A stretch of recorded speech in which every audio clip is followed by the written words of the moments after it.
thing about gay never really came up when I was a kid.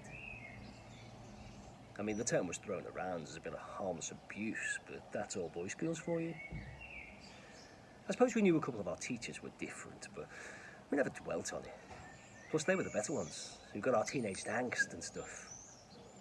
They let us ask questions about girls and sex, who did what words really meant, and that was just RE. There was nothing in the media. It wasn't an issue. People just turned the blind eye, as they'd always done, I guess. So yeah, nothing to write home about. I suppose I first became aware of it in general studies. It's taught differently now. I think you can even do an exam in it, but not back then.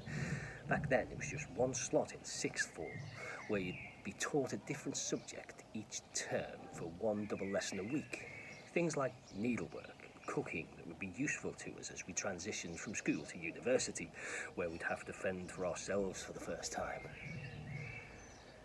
But teachers could always put subjects in there that were of interest to themselves.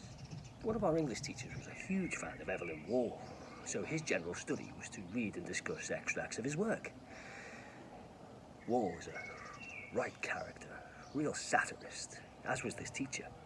Happy to poke fun at everyone and everything and shine a light on subjects normally brushed away.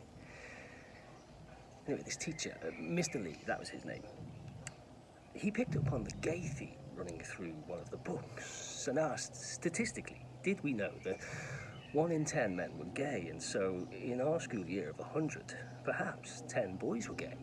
Could we even guess at who they might be?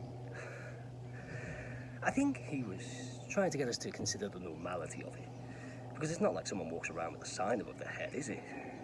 But boys, you know how in all classes there's that one who's a bit different. Nothing like, just different. Well, in our class, it was Phil Davis, real class clown. So I jumped up and said, it must be Davis. Well, everybody erupted, jumped all over him, started giving him dead arms and dead legs. It was hilarious. Somewhat ironic in a war kind of way. Mr. Lee just put his head in his arms as we apparently missed the point he was trying to make. Yeah. There were 12 boys in that class doing general studies. I couldn't have them know it was me.